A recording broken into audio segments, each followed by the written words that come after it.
In the early 1980s, fear gripped the Pacific Northwest. Women were vanishing. Bodies were being discovered in rivers, woods, and isolated highways. For over 20 years, detectives hunted a killer who seemed to be everywhere and nowhere at once. This is the story of America's longest-running serial murder investigation, the hunt for Gary Ridgway, the Green River Killer. The nightmare began in July 1982 when the body of 16-year-old Wendy Lee Caulfield was pulled from the Green River near Seattle. Soon after, 4 more bodies appeared in the same area. All were young women, many involved in sex work or considered vulnerable runaways. Each was strangled and discarded like trash. The pattern was undeniable. Seattle had a serial killer. As weeks turned into months, the body count rose. By the end of 1984, dozens of victims were found in rivers, ravines, and forests across King County. Terrified communities demanded answers, but the investigation seemed endless. The Green River Task Force was established in 1984. It became one of the largest serial killer investigations in American history. Detectives sifted through thousands of tips, interviewed sex workers, truck drivers, and local residents. FBI profilers, including the famous John Douglas, were called in to study the killer's psychology. He was believed to be organized, calm, and likely living an ordinary life while hiding unimaginable violence. Despite these efforts, the killer remained a ghost. Every new body brought more pressure, more outrage, and more grief. Gary Leon Ridgway, a truck painter, was first questioned in 1983. He lived a quiet suburban life, was twice divorced, and attended church regularly. Colleagues described him as ordinary, even dull, but witnesses placed him with some of the victims. Detectives noticed scratches on his arms. Still, polygraph tests cleared him, and with no solid evidence, he was released. For years, Ridgway remained in plain sight, even volunteering with the task force search efforts. Few suspected that this mild-mannered man was secretly one of the most prolific killers in history. Ridgway preyed on society's most vulnerable. He picked up sex workers and runaways along Seattle's Pacific Highway South, offering them rides or money. Once they were inside his truck, he strangled them, often using his arm or ligatures.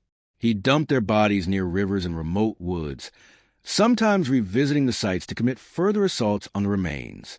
He later admitted he thought these women would not be missed, a chilling reflection of how society often ignored them in life, just as he tried to erase them in death. By the early 1990s, the case had stalled. Over 40 women were dead, countless resources spent, and still no arrest. Public frustration grew. Families of victims begged for answers. Police admitted they had a suspect in Ridgway, but no way to prove it. Without DNA technology, the evidence remained frustratingly circumstantial. In 2001, everything changed.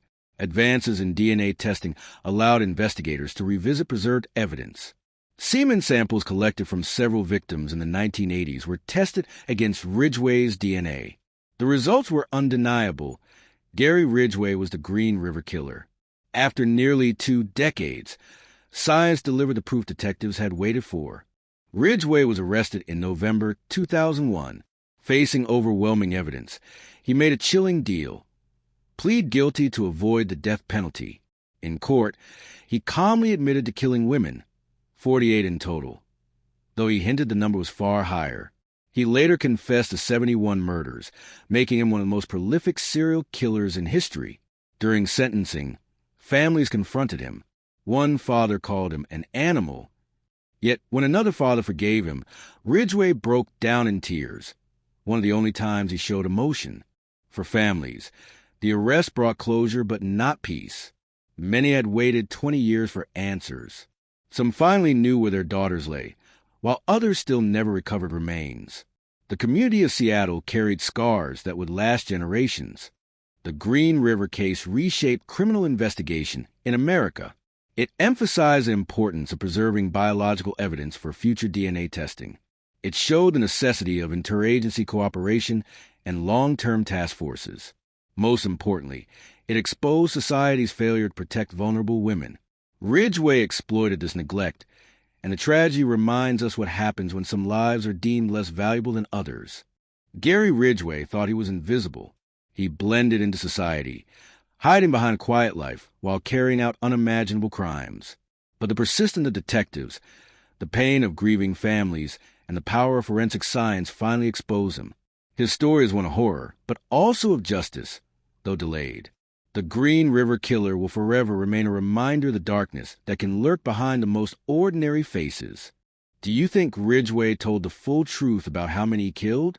Like this video if you believe persistence brought justice in the end. Comment below with your thoughts on what investigators could have done differently. Subscribe to Quick Crime Vault for more deep dives into haunting mysteries. Share this video to honor the victims whose voices were silenced.